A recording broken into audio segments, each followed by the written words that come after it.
You are listening to Behind the Headlines, presented to you by the Warragul and Druin Gazette.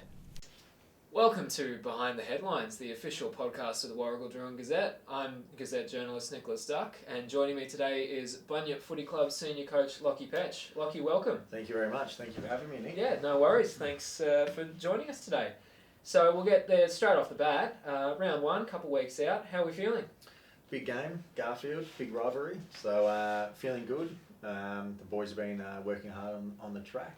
So we'll find out. We'll find out very shortly. Yeah. Feeling really good. Yeah. And what's the vibe been at pre-season so far? Vibe's been good. Vibe's been really good. Bunch of young kids. So they're they love their footy.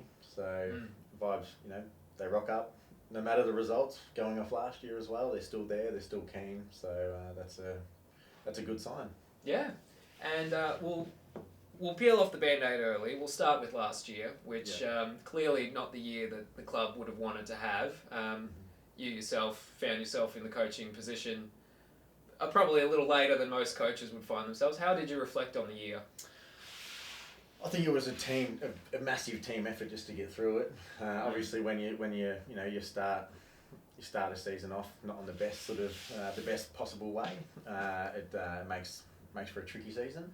But it's a credit it's a credit to everyone, including all the players, the young players. They're only young, so they want to win games at that age, but they stuck with it, and it just goes to show the type of people we have around the club, because they've also stuck strong and continued on with the club this year. Yeah. So that's a positive sign, I think. Yeah.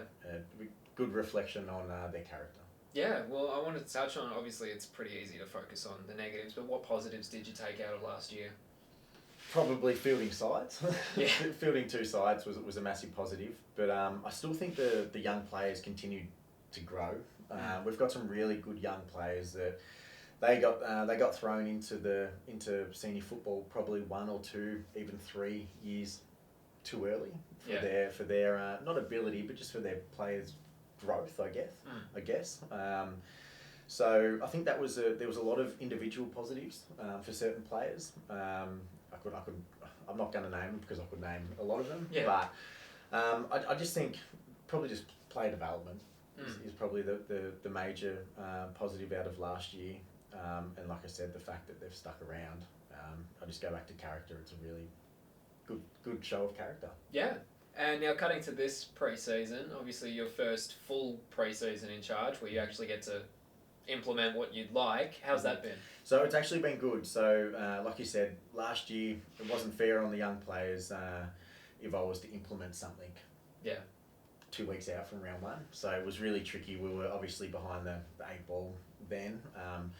So this year, the pre-season, I've had a fair chunk of time to implement my game coaching style. Yeah. And no matter what the results are this year, that's that's sort of what we're going to continue to strive for and continue to do that, because there's no point spending sort of a good chunk 3 months on a game plan and then it just all going out the window. We realise that we might not have all those A-grade players and big, marquee players or whatnot, but we've got a bunch of really hungry players, hungry men, young men that, like I said, just want to enjoy their football and have a kick with each other, and that's the good foundation of a good side. It's a good starting base. Yeah. That's what I'll say. Do you ever reflect on just how odd the last couple of years have been for you? Because you weren't probably planning on being a senior coach, and now here you are sitting about to start your second season at the helm. A lot. Especially especially just sort of not knowing how much actual work goes behind the scenes of being a senior coach as well. I definitely wasn't expecting that. But yeah, reflection is a lot. Like after every game nearly last year, reflection was really important to try and, I guess, to just get the positives out of it. Obviously the results were really not going our way, but it's important. I thought it was important to get the positives, squeeze as many positives as we can out of it, because you can't just continually knock these young bunch of men, because that's not good for anyone. No, of course. Yeah. Now, I just wanted to touch on this briefly, but obviously during the off-season we saw the club try to make a move back to the Ellenbankin District Football Netball League. Didn't get up. From your perspective, what has that whole thing been like? To be honest, like it was disappointing. Me personally, I was shattered. Yeah. Only because playing in the West Gippsland League, it's a very good league. There's a lot of talent in that, and with so many football clubs in the vicinity of Bunyip, you've got towns within 2 minutes, rival teams. It is really hard to attract players, and I think if it was more local based league, that would have been extremely beneficial for the club, and I do think that we could have offered a lot as well. We've got juniors up and going, we've got under 16s, we've got under 18s this year. Yeah. And as a whole, it's important to get these juniors to play every week. And I think at the moment we have, not in our league, but just in general, there's a lack of junior competitions really now. Like, I don't know what the answer is or what the reasonings are, but I think we could have definitely offered a lot, and I was really disappointed. Really disappointed because there was a number of players that sort of just wanted to come have a kick for the town they live in, and they're probably not up to the standards of the West Gippsland, but they still want to just play footy. Yeah. Which community sports, that's the reason why we do it, just to have fun at the end of the day, play with mates, have a kick of a football. So I guess it was disappointing that they might not be able to experience that. Yeah. Well, heading to more positive territory, you mentioned it just there, the club has their under 18s program back. Do you want to talk a bit about how beneficial that's going to be moving forward? I think it's beneficial in every single way, especially with the seniors. The depth for the seniors too. Like we didn't have that 18, so when a senior club is looking for or lacking perhaps a bit of depth, that we had to sort of bypass the under 18s and go to the under 16s, and you sort of it can be a bit of a dangerous thing when you've got young men that might not be as developed as other even 18-year-olds, but let alone you've got 30-year-old men. It's just a bit daunting, a bit scary, because that's my responsibility. If one of the young boys gets one of the young men get hurt, I wear that, because it's sort of that's not what it's about as well, and it's not their fault that we might be lacking in depth, and they've got to sort of play outside of their age. Yeah. And what sort of effort has it taken to get that program back up and running? A very big effort. Yeah. A lot. It's a credit to the people that have been involved. There was not just one. It was definitely a group effort, which just goes on from last year. Everything has just been a group effort, and it just goes to show if you have a number of people that are willing to put their hand up and do a lot of I don't know the word. I might start again. Yeah. It just goes to show if you've got a lot of people that are willing to do a lot of unrewarded work, because there's a lot that was involved in that won't get a mention. Yeah. Thankless. Spot on. And but they see the reasonings behind it, because it's important, because once again, these young blokes, they just want to have a kick at the footy. Yeah. So yeah, massive effort, but even a even bigger, well done, pat on the back for the people that did get it there. Yeah, and what's it been like at training now that you do have that contingent of under 18s back at the club? Well, even just the under 16s and under 18s, when they were sort of training together at the start, they were everywhere. There was kids everywhere, and it was sort of something that, I don't know, it just creates a good feel for the night to start off with, when you've got, there's footballs flying around everywhere, and you've got 40 people on a track. If not, well, there was more. Like, there's 2 teams worth. It was a really good feeling, and it sort of set the tone. I think even for the seniors too. Set the tone even for the seniors, because they sort of, I don't know, they see all the kids, they're kicking the footy, and it sort of gets you in the mood. So it's a good starting point just for the night of training. Yeah. Does it sort of give you hope for the future? Obviously, the now for the senior team, there's a lot of hurt going on, but does it sort of give you that hope that, you know, a few years down the track, you weather the storm, there's going to be a light at the end of the tunnel? Absolutely. I think it helps with having 9 or 10 top age under 18 players as well, approximately. So when you don't have an under 18 side, you don't sort of wear the brunt of that. Is that the word, the brunt? Yeah, that's the word. Yeah, you sort of, I guess not having an under 18 side, you don't wear the brunt of that until maybe perhaps 3 or 4 years later. Yeah. There's a missing gap. So it's going to be so beneficial for the club as a whole going forward, and you know, we just have to keep working harder and make sure that we do have those 2 teams, the juniors, for the foreseeable future, because they're so important. Junior footy, 16s, 18s, and even below, that's even more important. So yeah, I think there's a good relationship between our junior club and the senior club now as well, which that'll just continue to grow. Yeah. Yeah. And in terms of pre-season training, has there been anyone that's been particularly impressing you out on the track? Obviously, everyone's training the house down this time of year, but anyone in particular? Well, Alex Dijkstra, he's unbelievable. Yeah, for his age, and he just the amount of work that he probably carried last year was once again a true reflection of his character. Yeah, he was vice captain, wasn't he? He was. At age, how old was he? He'd be 20, I reckon. Yeah. He's young. Yeah. So it's a and he's a very he just goes about it. He's as a coach, he's probably the easiest player to coach, but he's also, as a teammate, he's the best teammate to have, because, you know, he doesn't do, he does do flashy stuff, but he doesn't brag about it. And I know if that was me, well, you'd hear about it. So that's So he's been he's stood out this year, this preseason, but majority of the boys, right? all the boys really, when they rock up, they put 110% in. So that's all you can really ask for. Yeah. Now, looking ahead to the year ahead, obviously last year weren't quite able to get that win on the board. Does that act as a driving force, I guess, a motivation for you and the rest of the team this year to try and get that win? 100%, and the boys are extremely hungry. I've been pretty honest, even with recruiting and whatnot, we obviously struggled last year. This year it's not necessarily about results, but a good starting point is just getting 1 win on the board.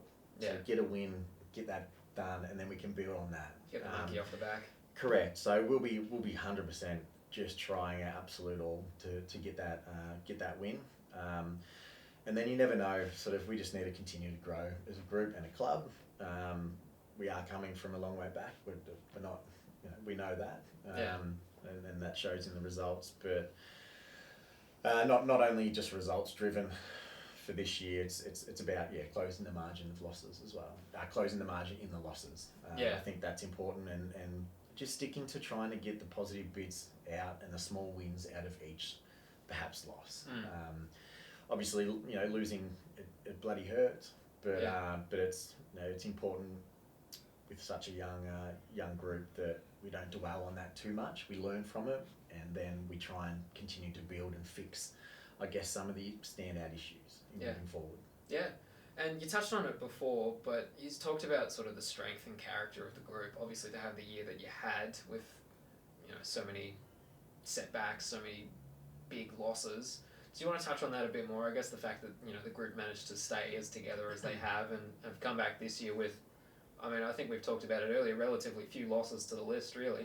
Yeah, so I think we've got about two players. We had a retiree and one player that left, but not on bad terms. So it was sort of, the off-field part is really important to me. So and these guys, they're actual really good mates. So I think it's hard to explain, mate, because I'd keep going back. It's just a credit to them. They spend time off the field. They spend time on the field together, and it's a lot harder when you're losing. It's a lot easier when you're winning. Because, you naturally, things are easy. But when you're losing, you might tend to maybe point the finger or blame sort of, your teammates for certain things on field, but there's just none of that in a bad way. Yeah. It's, you might have miskicked or something like that, but we move on and we try and get better together. Yeah. I think that's a really good thing. And it's just, when we do get that win, it's going to be a very good feeling, and that, it'll feel like a grand final win. And I've played a bit of footy in my career, but that'll be an amazing game. So and it's important for me to make sure that does happen for these young men, because they simply deserve it. Yeah. So yeah. Well, you mentioned it there. You yourself. We talked about sort of the boys and their attitude towards it all. But what's keeping you going at the moment? Because I don't think many people would have blamed you if end of last year you might have said, nah, stuff this, I'm out, or even at the start of last year when you were offered the coaching role, said, nah, that's not for me. What's keeping you going at the moment? I think the Bunyip Football Club, since I got there, have given me a lot. They've given me a lot of good mates. I've got a lot of best mates out of the club, and it was important for me to be able to give these young guys the opportunity that I had. In finding they're your mates when you grow up. You've always got that football bond. Could be in 20 years. You still played with that player. Yeah. And so that was a driving force to try and repay the club a bit, but also I just felt like I was the right person at the time. Yeah. When the club needed someone to stand up, I said, yep, that's me. Yeah. And then it is hard. It is hard. I'm not going to lie. Like, it is hard. It's a hit on the ego, that's for sure. Yeah. The coaching record isn't great. But, could be better. It could be better. It could be a little bit, but we just move on and we just keep trying to move forward.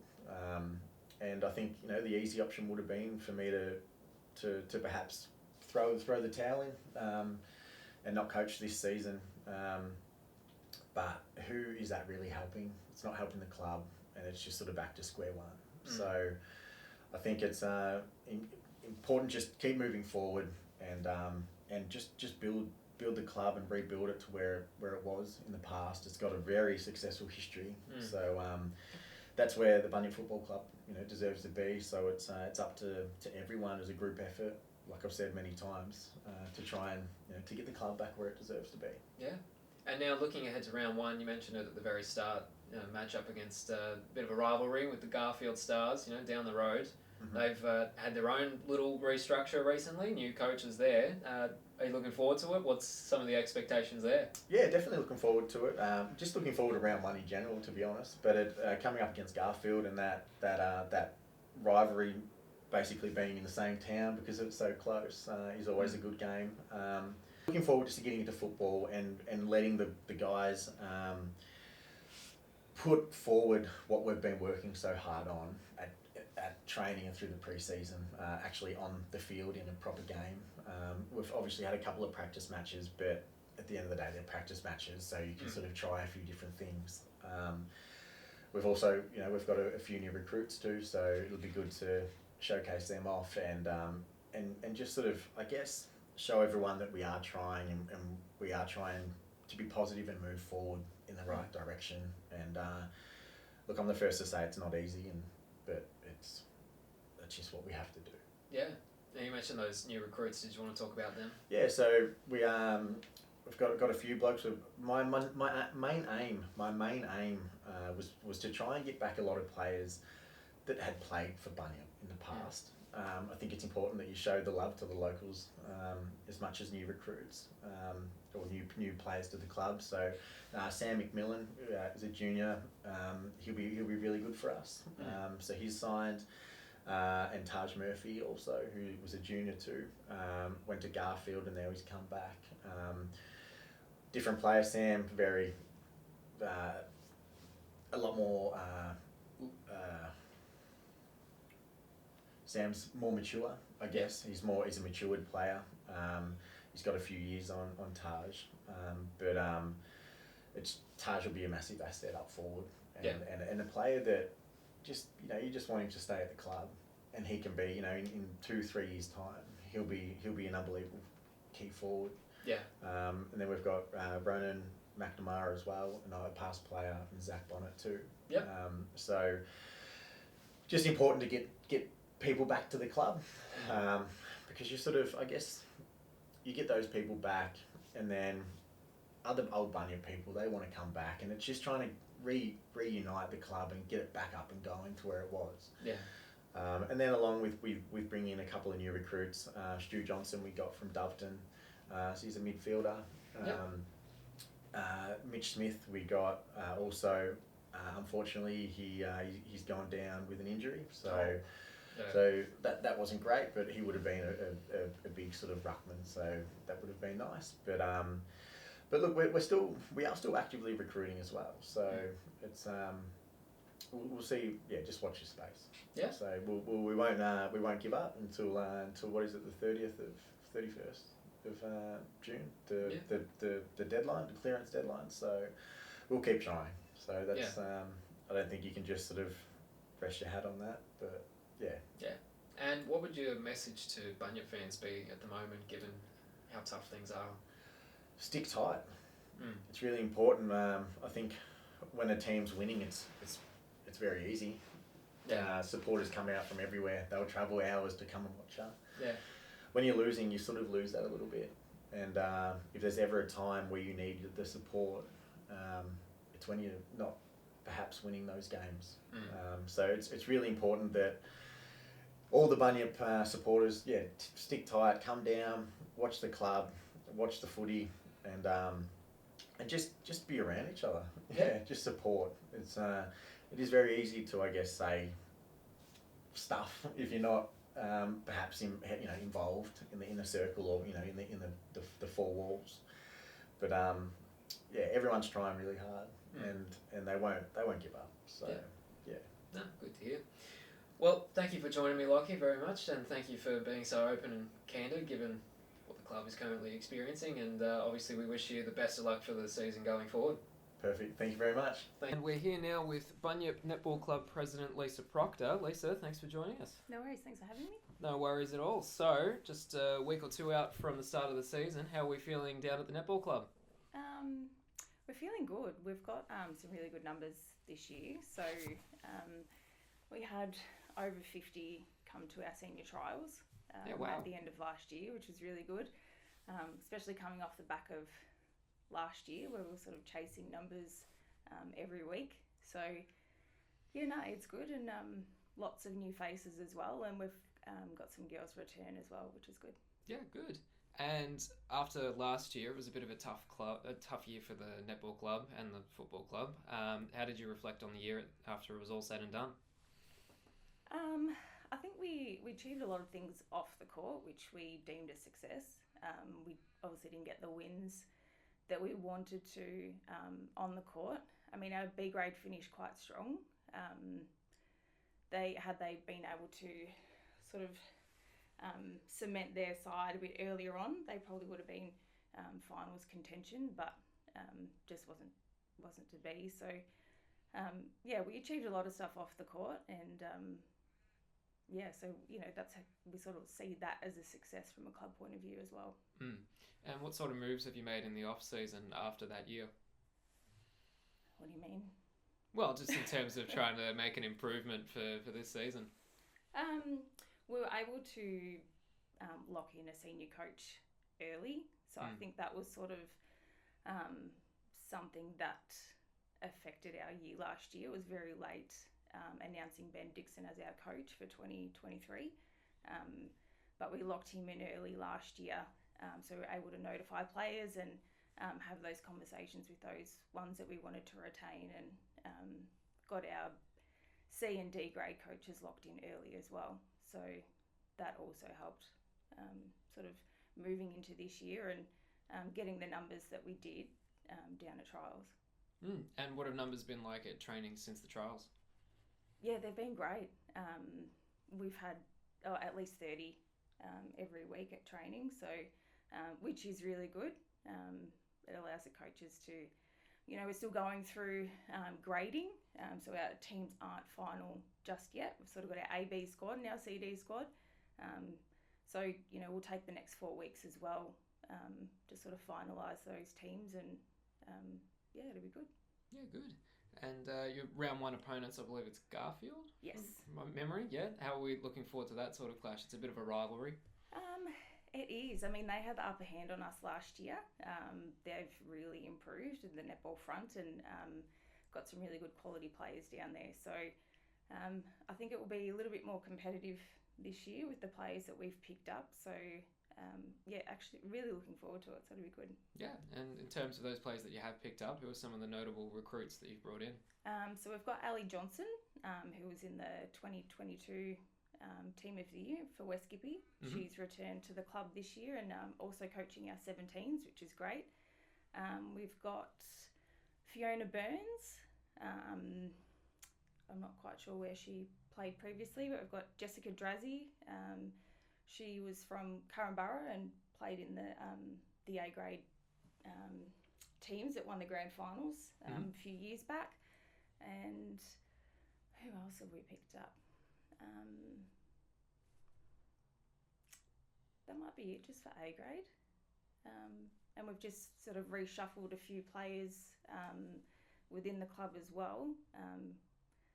So that they're a better fit in the teams that they're in as well. So yeah. And in terms of players from last year who might not be returning for this season?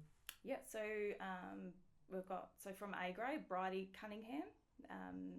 She won't be playing at Bunyip this year. We've got, she might be the only one not playing.